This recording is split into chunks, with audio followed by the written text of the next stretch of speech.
Ladies and gentlemen, we are living through stressful times. And under normal circumstances, when stressed, I would do what a lot of other people would do to relieve their stress. Namely, I would go to the pub and have a few pints. But unfortunately, this pleasure is now denied to millions, if not billions, of people across the planet. And now I'm just looking forlornly out my window at the shuttered pub across the street. And no doubt the pub, the business, is suffering almost as much as I am. But this has got me thinking about the business of pubs and how pubs are different in different countries. How pubs are run differently in different countries. Now, if you look at the countries that I'm most familiar with, namely Belgium and Ireland, pubs are generally small family-run businesses.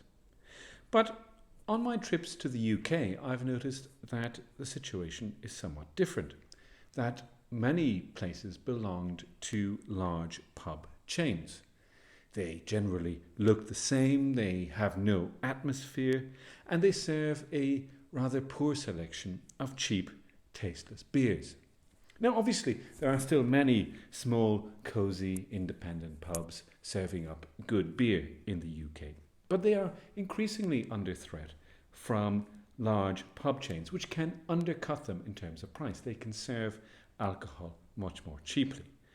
And in fact, in the UK, the large chains have 25% of the market share. And unfortunately, this is growing.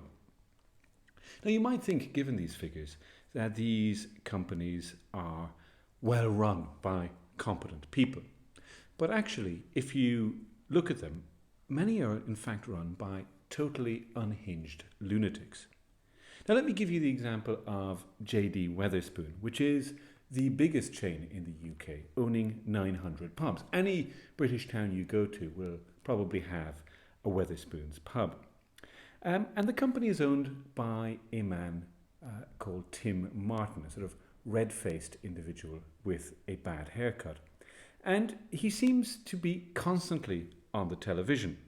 Now, this isn't because he's a great businessman with wonderful expertise to dispense to the British public. No, he is quite often on TV because he is fervent in his support for Brexit. He's one of the most prominent business people in support of Brexit. Now, there are in fact very few business people who actually support Brexit. Most of the intelligent ones know that it's a terrible idea. But Mr. Martin is an ardent Brexiteer.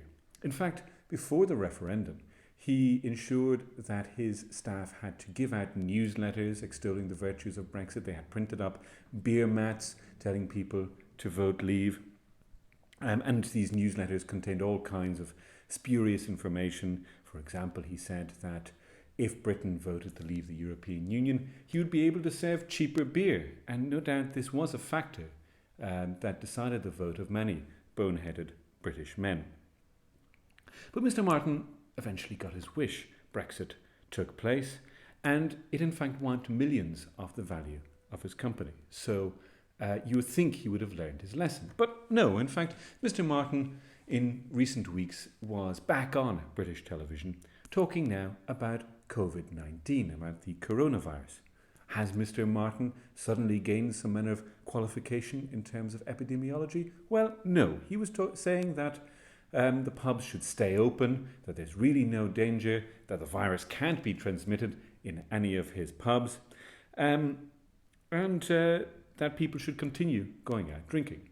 Now, eventually, the British government had to order the pubs to be closed. And so Mr. Martin decided that what he would do is he would refuse to pay any of his 43,000 employees. In fact, he said they should all go off and get jobs working for supermarkets.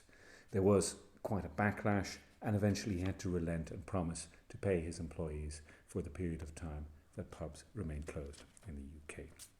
Now, given Mr. Martin's shenanigans, I decided that when visiting the UK, it would be best to avoid Wetherspoons and try a different pub chain. And so I decided to go to a Sam Smith pub. Now, on entering, I was rather puzzled to see that there was a sign on the door saying no swearing. And this was quite surprising because a pub is where people go to drink beer, to play cards, to play darts, and to swear. It's what you do in pubs. People go to pubs to swear. But actually, this policy is the result of the whim of another eccentric millionaire, a man called Humphrey Smith, who owns the Sam Smith Brewery and the chain of 200 pubs. And in fact, Mr. Smith is in the habit of disguising himself and going to visit his properties. And if he discovers any staff serving customers who swear, well, then what he does is he fires the staff on the spot, closes down the pub for a few days until more staff can be hired and the pub can reopen. And in fact, another one of his whims is that he has instructed his staff to refuse to serve customers who arrive on motorcycles merely because he hates motorcycles. So, ladies and gentlemen, given all of this, given the fact that many of these chains are run by absolute lunatics, I would suggest you avoid them and frequent instead small, independent, cosy little pubs. They might also be run by lunatics, but at least you have the chance of supporting a small family-run enterprise. Thank you very much.